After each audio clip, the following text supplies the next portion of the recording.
Friends, अगर आप भी अकाउंटेंट बने हैं अभी न्यू तो आपको बैलेंस शीट का पूरा नॉलेज होना ज़रूरी है।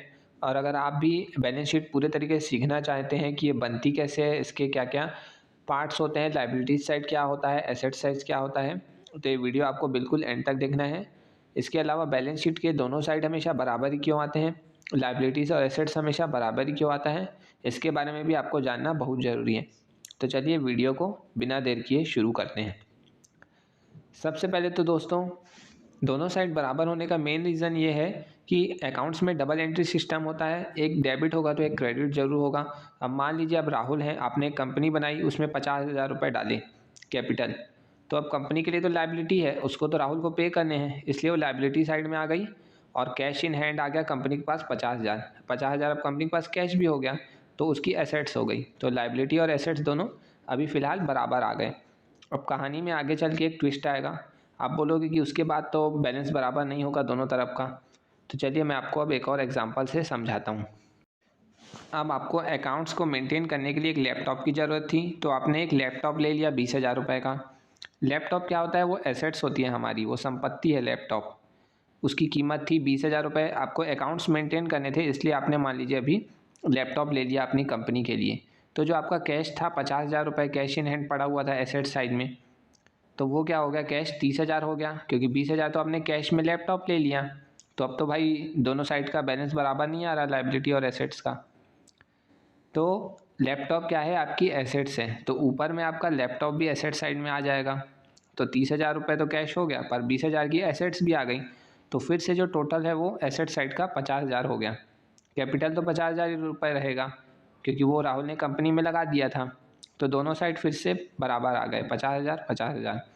इसलिए अगर आप कोई भी ऐसे एग्जांपल ले लो, आप कुछ भी करोगे, लाइबिलिटी और एसेट साइड का जो भी अमाउंट आएगा वो हमेशा बराबर ही आएगा। बैलेंस शीट में एसेट्स दो टाइप्स की होती हैं, नॉन करेंट और करेंट एसेट्स। सबसे पहले हम नॉन करेंट एसेट्स के बारे में जान लेते हैं। जिस भी एसेट्स का बेनिफिट आप एक साल से ज़्यादा लेते हैं वो क्या हो जाती है, आपकी नॉन करेंट एसेट्स हो जाती है। इसका एग्जांपल मैं आपको बता देता हूँ।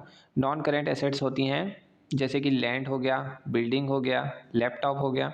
ये क्या है, अपने अपने काम के लिए लिए हैं, अपने कंपनी के लिए लिया है, आप इसको तुरंत तो बेचोगे नहीं, एक साल से ज़्यादा यूज़ करोगे, तो ये आपकी नॉन करेंट एसेट्स हो गया। नॉन करेंट एसेट्स भी दो टाइप की होती हैं, टैंजिबल और इंटेंजिबल एसेट्स। अब हम पहले बात कर लेते हैं टैंजिबल एसेट्स के बारे में। जिस भी एसेट्स को आप देख सकते हो, छू सकते हो, वो टैंजिबल एसेट्स कहलाती हैं। टैंजिबल एसेट्स का आपका एग्जांपल वही लैंड हो गया, बिल्डिंग हो गया, फर्नीचर एंड फिक्सचर्स हो गया, इसको आप देख सकते हो, छू सकते हो, तो ये आपकी टैंजिबल एसेट्स कहलाती हैं। अब इनटेंजिबल एसेट्स को आप एग्जांपल से समझ सकते हैं, जैसे कि गुडविल हो गया। गुडविल को आप टच नहीं कर सकते, वो आपकी ख्याति है, आपका ट्रेडमार्क, आपने एक लोगो बना दिया जिसको कोई दूसरा यूज़ नहीं कर सकता। तो ये सब इंटेंजिबल एसेट्स हो सकती हैं, इसको आप टच नहीं कर सकते, सिर्फ महसूस कर सकते हैं।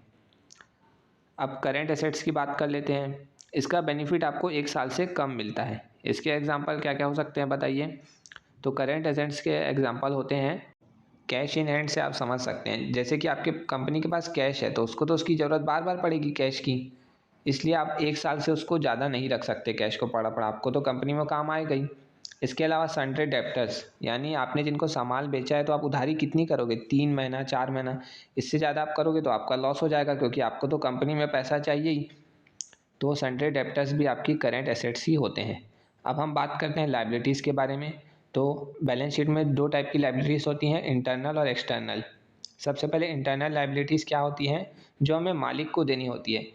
मालिक ने जो पैसा लगाया आखिर तो उसको देना है ना, तो यह हमारी क्या होती है, इंटरनल लाइबिलिटीज़ होती है। शेयर होल्डर्स हो गए, तो ये सब हमारी क्या होती है, इंटरनल लाइबिलिटीज़ होती हैं, क्योंकि हमें वो मालिक को देनी होती है, इसलिए इसका नाम ही इंटरनल रखा गया है। अब एक्सटर्नल लाइबिलिटीज़ क्या होती हैं, जो मालिक के अलावा जो दूसरों को पे करना हो, सैलरी हो गई, रेंट हो गया, सन्ड्री क्रेडिटर्स, जिससे आपने माल खरीदा उनको पैसा दोगे ना। अब एक्सटर्नल लाइबिलिटीज़ भी दो टाइप की होती हैं। नॉन करेंट लाइबिलिटीज़, एक साल के बाद जिसका भुगतान करना हो, जैसे लंबा आपने लोन लिया, आपको एक साल के बाद करना हो, तो वो नॉन करेंट लाइबिलिटीज़ में आ गया। और करेंट लाइबिलिटीज़ क्या हो गई, जो आपको एक साल के अंदर ही भुगतान करना हो, जैसे जिससे आप माल परचेस करोगे आपको एक साल से ज़्यादा तो उधारी देगा नहीं, तो सन्ड्री क्रेडिटर्स आपके आ गए करेंट लाइबिलिटीज़ में। तो अब आपको पता चल गया होगा कि non current liabilities, non current assets और करेंट एसेट्स क्या क्या हो सकता है। मैंने आपको एग्जांपल के साथ समझा दिया।